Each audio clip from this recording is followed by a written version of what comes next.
Assalamualaikum warahmatullahi wabarakatuh ya. Ketemu lagi saudaraku, Kamis Pon ya, dimanapun Anda berada. Ada yang berkomentar bahwasannya dia sadar ya.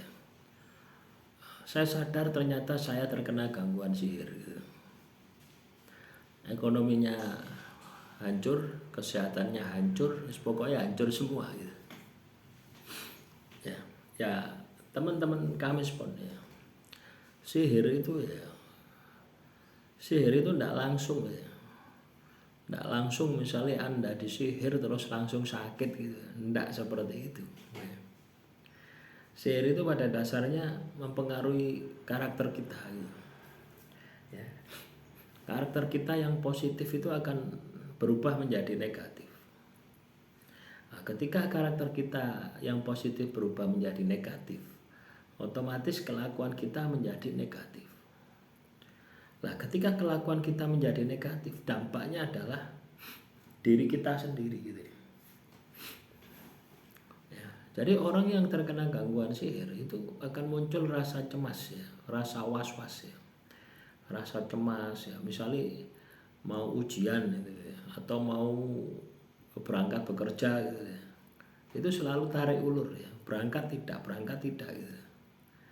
Mau buka usaha misalkan, mau jualan cilok misalkan, itu kayak ragu-ragu terus gitu ya. Waswasil khannas allati yuwaswisu fi sudurinas ya. Was-was ya. Jadi ya, sihir itu ya keberadaan jin yang ada di dalam tubuh kita. Ketika kita terkena gangguan sihir, itu memberikan ya, mengacaukan pikiran kita ya, mengacaukan batin kita ya. Jadi pikiran dikacaukan, batin dikacaukan, akhirnya timbul yang namanya was-was atau ragu-ragu ya. Bahasa Madura ini ragu-ragu ya. Bahasa Arabe was-was ya. Jadi seperti itu ya. Dan ketika Anda katakanlah ada orang yang bilang, oh kamu terkena gangguan sih, tidak bakal percaya Anda ya, tidak bakal percaya Anda ya, sampai pada titik dimana apa yang Anda usahakan ya, apa yang Anda upayakan itu tidak ada hasilnya gitu. Ya, misalnya jualan bakso bangkrut, jualan cilok bangkrut, jualan sepatu bangkrut, terus pokoknya gagal terus gitu ya. Terus Anda sakit-sakitan ya, Anda sakit-sakitan, berobat kemana-mana tidak sembuh-sembuh ya, sampai ibaratnya itu sampai malas untuk berobat itu. Karena apa ya, percuma kok gitu ya. Ya memang keberadaan makhluk halus di dalam tubuh kita ya, yang itu memang kiriman ya, itu membuat kita itu patah semangat, membuat kita down. Dari ragu-ragu ketika gagal muncul patah semangat. Ketika patah semangat, yo kita seperti mayat hidup ya. Dan kita tidak sadar ya, kita terkena gangguan sihir itu tidak sadar ya. Sadar-sadar kalau sudah hancur total ya. Makanya orang yang terkena gangguan sihir itu kalau sudah hancur total baru sadar ya.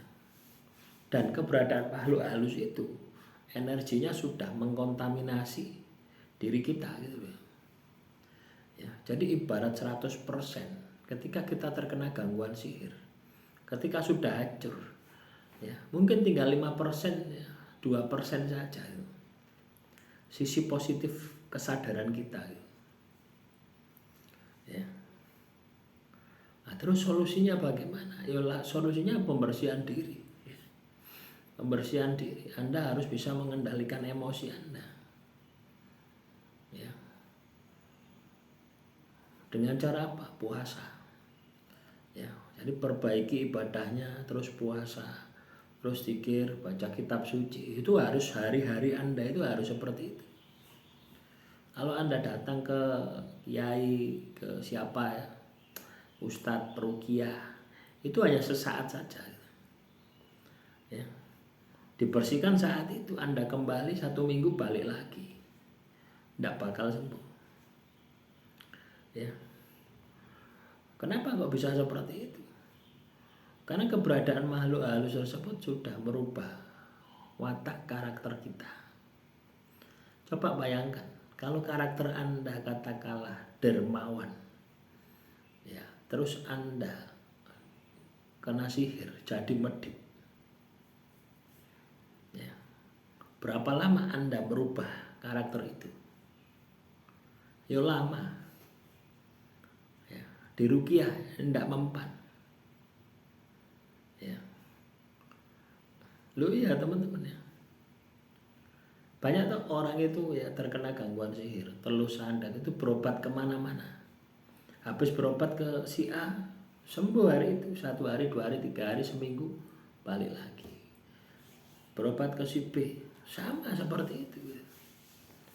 Kenapa bisa seperti itu? Karena energi negatif ya di dalam tubuh kita ketika kita terkena gangguan sihir itu sudah lebih banyak daripada positifnya. Ya, salah satu cara pembersihannya ya seperti itu. Kamu puasa, kamu zikir, baca kitab suci, ya, perbaiki ibadahmu. Tirakatnya seperti itu. Saya ngomong semacam ini bukan katanya ya, bukan dari lihat video si A si B, bukan ya. Tapi saya pernah mengalami kondisi semacam itu. Ya. Jadi yang bisa membersihkan adalah dirimu sendiri, yang tahu dirimu sendiri. Ya. Dan gini ya, ketika kita berproses ya, ketika kita berproses melakukan pembersihan diri, ya, dan ketika kamu sembuh, ya, di dalam proses itu ya, mungkin dukunnya meninggal dunia, ya, itu pasti. Gitu. Kalau kamu sudah mulai pembersihan diri, nanti sampai ujung akhirnya orang yang menyihir kamu itu akan kena karma, ya, akan kena karma. Nah, ini biasanya tidak langsung ya teman-teman ya, biasanya tidak langsung ya. Ya. Jadi ketika kamu terkena gangguan sihir, ya, kamu sudah paham ya, oh saya ini terkena gangguan sihir. Itu biasanya kamu sudah hancur. Nah, ketika itu kondisi itu yang Anda alami, yang perlu Anda lakukan adalah lakukan pembersihan total.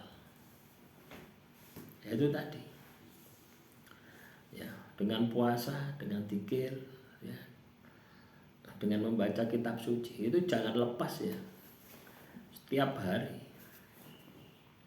Saya melakukan pembersihan semacam itu kurang lebih 5 tahun, teman-teman. Ya, 5 tahun. Ya. Nah, jadi sihir ya, sihir itu ketika Anda terkena gangguan sihir, terus Anda jatuh porak-poranda, itu tidak 1 bulan 2 bulan ya. Ya, bisa jadi 1 tahun 2 tahun itu sihir itu sudah masuk di dalam tubuh Anda. Dan secara terus-menerus ya, pelan-pelan mempengaruhi karakter Anda, merubah karakter Anda yang baik menjadi jelek. Kalau Anda ingin sembuh, yang jelek tadi ubah menjadi baik. Prosesnya yaitu tadi, dengan puasa, zikir, baca kitab suci. Ibadah jangan sampai bolong. Ya, lakukan itu terus sampai sembuh. Tidak mungkin ya kalau dengan 1 minggu 1 bulan Anda sembuh, itu impossible. Ya, yang pasti hitungan tahunan. Ya. Nah, demikian yang bisa saya sampaikan. Semoga bermanfaat. Salam rahayu, rahayu, rahayu.